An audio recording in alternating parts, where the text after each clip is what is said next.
Hindi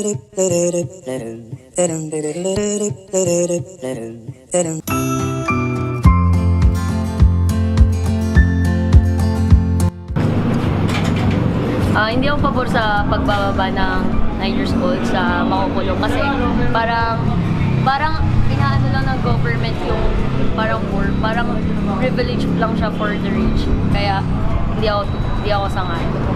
Sa tingin mo, mga anong edad ba dapat? Mga siguro mga 18 kasi nandun na parang ayos na yung fully developed na yung brain natin. So, ayun. Pero meron mga di ba, krimen na Nagagawa ng bata. Ano naman kasi yun hindi naman nila yung nagagawa ng sarili nila, may nag-uutos sa kanila. So, kung sakali, kung gusto nila matigilan ng gobyerno yun, ba't hindi na lang yung sindikato mismo yung hatulan nila or yun yung habulin nila, hindi yung mga bata. Kasi kapag yung mga bata yung kinuha natin, since diba, madami na rin namang sa presinto, tapos dadagdagan pa natin ng mga bata, hindi rin masosolve yung problem. Sa'yo, te?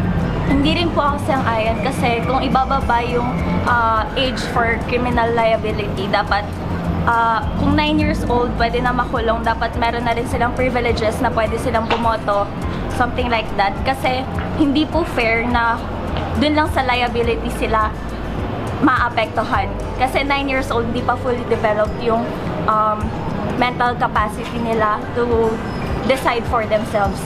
So, yun po. Kailangan So, pa anong nila mga ng edad ba dapat? Sa tingin mo, para sa'yo, mga anong edad? I think 18 years old. Kasi yun talaga yung legal age.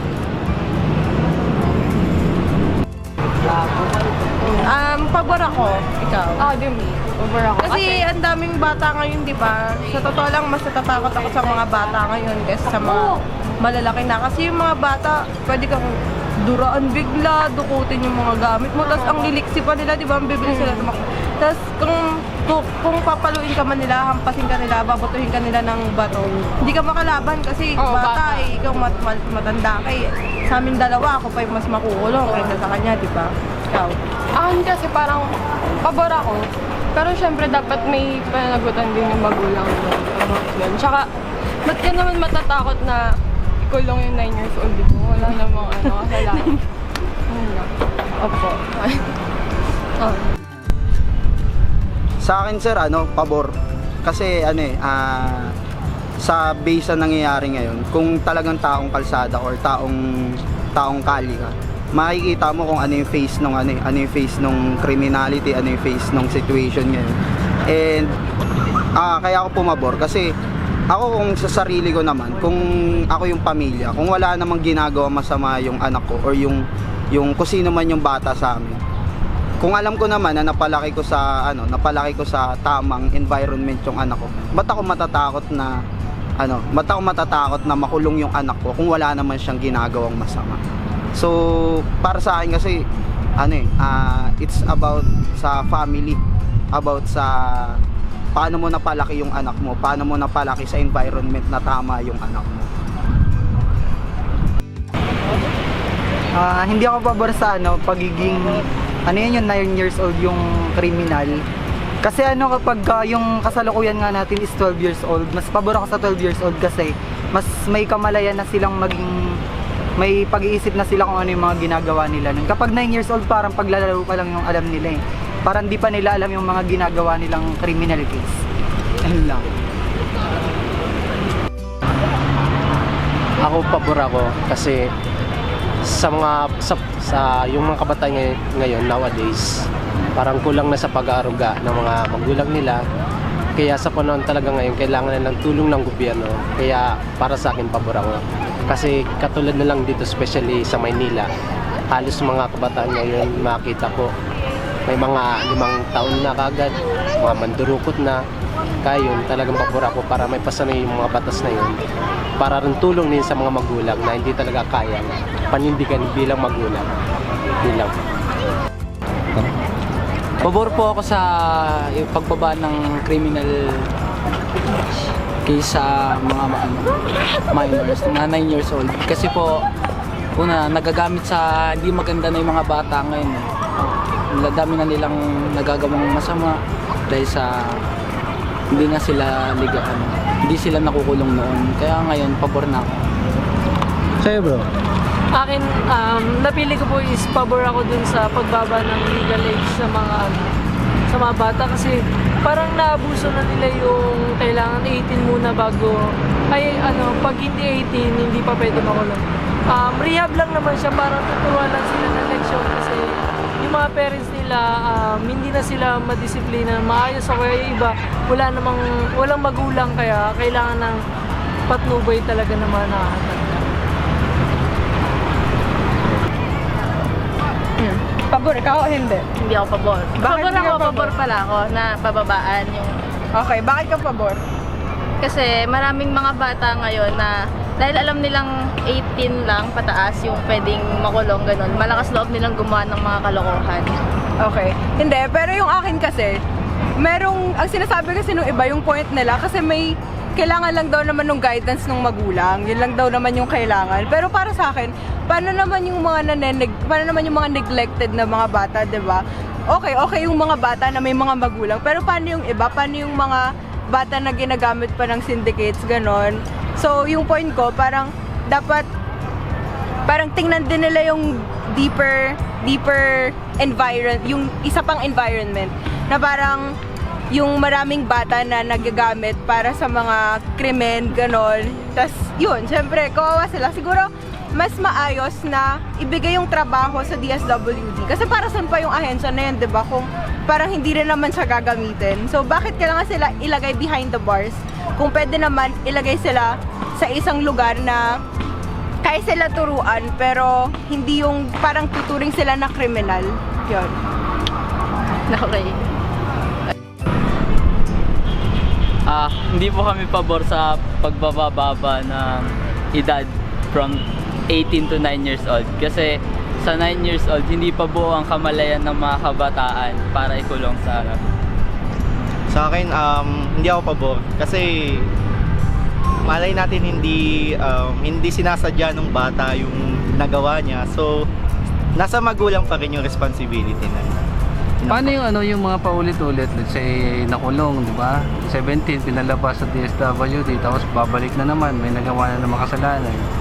Anong tingin mo doon? Siguro magkaroon sana tayo ng parang shelter din, parang rehab center sa mga bata. Parang kumbaga ipapa-experience natin sa kanila kung paano ba yung buhay pag nakulong sila sa tamang edad. Kumbaga parang para malaman nila kung ano yung mali sa ginawa nila. Then pagtingin yung rules and regulation ng DSWD para mas lalong matuto yung mga kabataan. Yes, sir.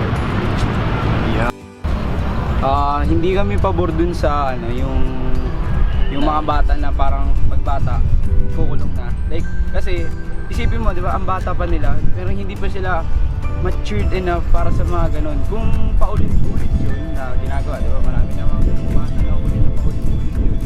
Like, yung may mga magulang na yung mali dun kasi yung mga magulang yung mag-guide sa kanila eh.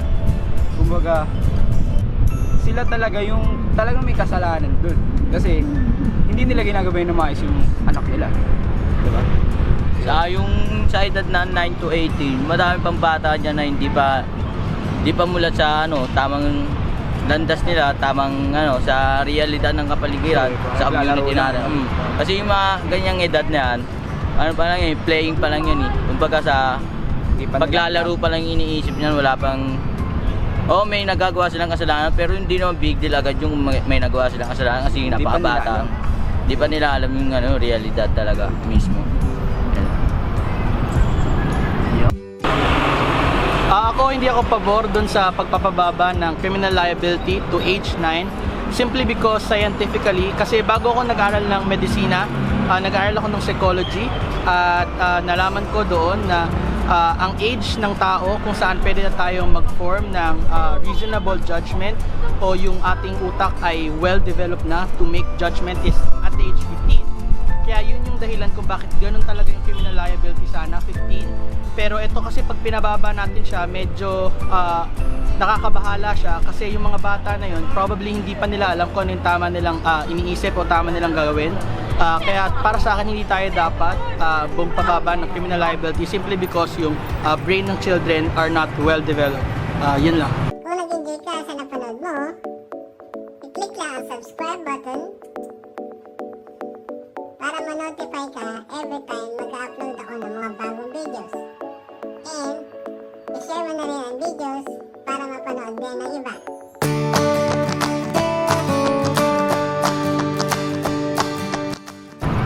Shoutout sa PUP, BBTLE, ICT 13. Power sa inyo. Shoutout din sa Demboys, 2 days tayo dyan.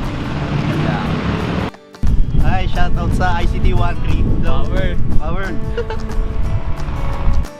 Shoutout nga pala yan sa Saint Pabol.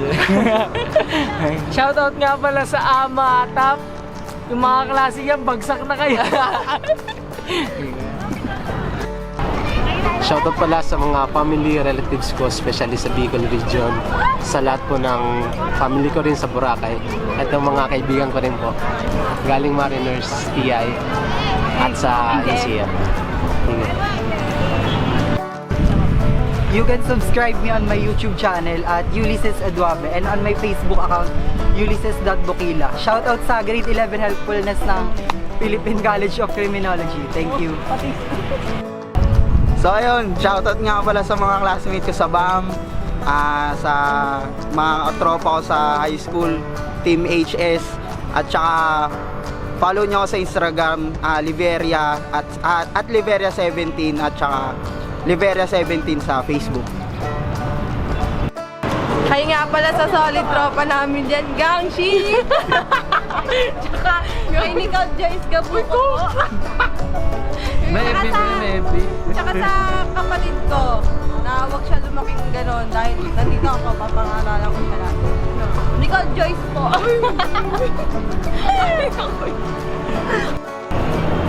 Aral kayo sa letran. Shoutout po sa friends ko. Shoutout yung Shrek na yan, Thank you. Shoutout lang sa Metro Manila International Christian Church at saka sa PLM College of Medicine.